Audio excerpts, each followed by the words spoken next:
A letter walked the public square, its meaning plain for all to see.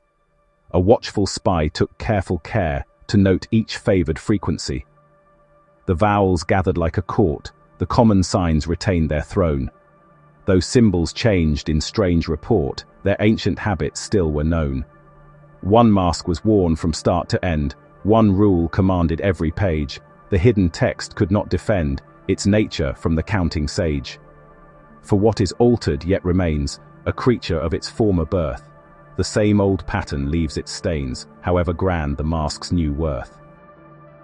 Then Alberti, observing men who bargained, plotted, fought and lied, asked why a single shifting pen should govern every turn and guide. He set the cipher wheel in motion, so sets of letters all migrate. The code obeyed no fixed devotion, but changed according to its state. No longer could one symbol claim a constant partner through the line. A letter meeting twice the same might wear a different new design. The analyst, deprived of ease, found certainty less quick to gain. The path once straight as seaborne breeze now wandered like a mountain chain. Then Trithemius, fond of order, drew every transformation down. He built a table as the border and gave the shifting art renown. The moving wheel became instruction, a grammar scholars could repeat. Method replaced mere contrivance and made the discipline complete. Yet reason, ever somewhat rude, inquired beneath the polished face, what profit comes from changing mood if every step proceeds in place? For variation fully charted may still reveal its destined track. A dance whose sequence has been started invites a patient watcher back. Then Bellasso proposed a wonder, a guiding word the mind could keep, no chest of keys to haul asunder, no mechanism vast and deep. A private word became conductor, directing every altered sign. Invisible yet chief instructor, it governed each encrypted line. The hidden phrase and altered writing were joined by that remembered thread. Remove it from the scene of sighting, and certainty itself had fled. For neither message nor disguise could meet without that secret bridge. It spanned the gap from earth to skies, a narrow and essential ridge. Then Vigenère refined the notion and sought a richer flowing stream, for dangers found in repetition haunted every clever scheme. A borrowed word reused too often returns upon itself in time.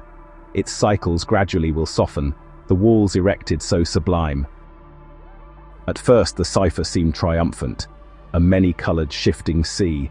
The counting methods once so vibrant appeared deprived of mastery, yet hidden in the rolling pattern, a pulse returned at measured pace.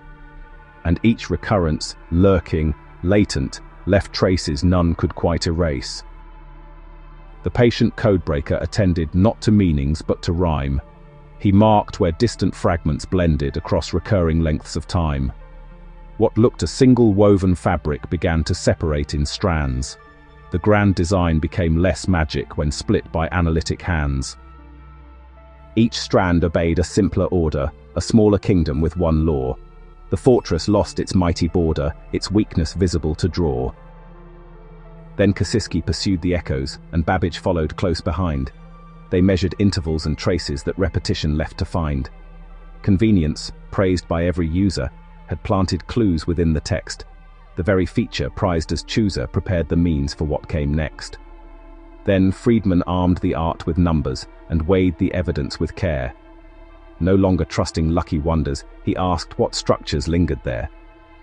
The ciphered page became a witness, its statistics called to speak. Patterns betrayed an inward fitness that patient methods learned to seek. And here the tale invites reflection on what we wish for self and friend.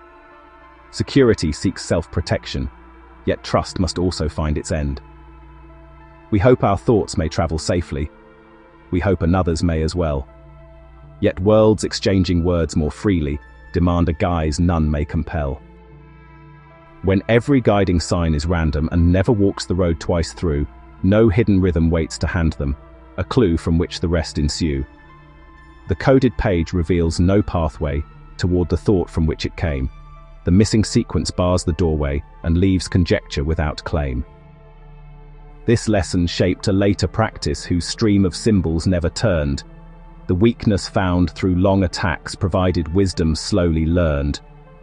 For every cycle courts detection, and every pattern leaves a trace.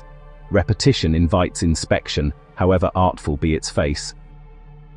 Thus, history advanced by pressure, each answer breeding fresh demands. Success itself became the measure of problems placed in future hands. New messages demand disguises. New veils do challenge sage and spy. The spies devise new enterprises, and sages seek the open sky. So moved the alphabet through ages, from simple masks to subtle art. Each generation's learned pages corrected some preceding part. And thus the wandering cipher teaches, with wit that centuries revere, no wall is stronger than it reaches, no secret safer than its gear. For every lock and every key, however splendid in its frame, must answer, through eternity, the will of those who know the game.